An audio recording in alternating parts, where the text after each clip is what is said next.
Hindustan zinc Q4 result, शुद्ध मुनाफा 12% घटकर 2,583 करोड़ रुपए, लेकिन अनुमान से रहा बेहतर। वेदांता ग्रुप की कंपनी हिंदुस्तान जिंक ने शुक्रवार को अपने नतीजे जारी किए, जिसके मुताबिक 31 मार्च 2023 को समाप्त चौथी तिमाही के लिए कंसोलिडेटेड शुद्ध मुनाफा 12% की गिरावट के साथ 2,583 करोड़ रुपए रहा, जबकि पिछले साल इसी तिमाही में कंपनी का शुद्ध मुनाफा 2,928 करोड़ रुपए रहा था। वेदांता समूह, वेदांता ग्रुप की firm Hindustan zinc limited, Hindustan zinc LTD (HZL) ने शुक्रवार को 31 मार्च 2023 को समाप्त चौथी तिमाही के लिए कंसोलिडेटेड शुद्ध मुनाफे में 12% की गिरावट के साथ 2,583 करोड़ रुपए का मुनाफा दर्ज किया।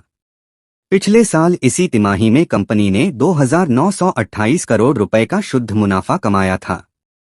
CNBC TV 18 पोल ने चौथी तिमाही के लिए 2,465 करोड़ रुपए के मुनाफे का अनुमान लगाया था। मार्च तिमाही में आय 3.3% घटकर 8,509 करोड़ रुपए रही, जो पिछले वित्त वर्ष की इसी अवधि में 8,797 करोड़ रुपए रही थी। ऑपरेटिंग लेवल पर एबिटडा इस वित्त वर्ष की तीसरी तिमाही में 14.2% घटकर 4,255 करोड़ रुपए रह गया, जो पिछले वित्त वर्ष की इसी अवधि में 4,962 करोड़ रुपए रहा था। पिछले वित्त वर्ष की इसी अवधि में एबिटडा मार्जिन 56.4% रहने की तुलना में इस बार चौथी तिमाही में एबिटडा मार्जिन 50% रहा। पूरे वर्ष के लिए हिंदुस्तान जिंक एलटीडी (HZL) का शुद्ध मुनाफा 10,511 करोड़ रुपए रहा, जो सालाना आधार पर 9.2% अधिक रहा। एबिटडा कर में वृद्धि के कारण आंशिक रूप से ऑफसेट हुआ।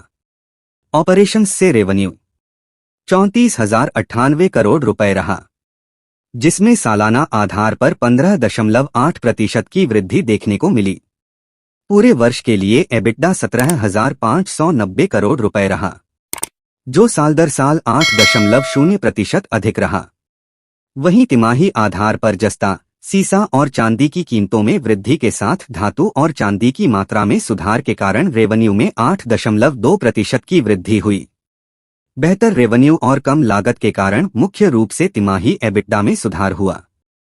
कंपनी के CEO अरुण मिश्रा ने कहा कि एक ऐतिहासिक उच्च वार्षिक परिचालन और वित्तीय प्रदर्शन दर्ज करने के साथ ही यह निश्चित रूप से हिंदुस्तान जिंक के लिए एक अहम वर्ष रहा।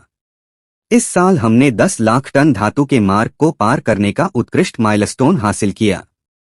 उन्होंने आगे कहा, मुझे यह बताते हुए खुशी हो रही है कि हिंदुस्तान जिंक अब विश्व स्तर पर 5वें सबसे बड़े चांदी उत्पादक के स्थान पर पहुंच गया है।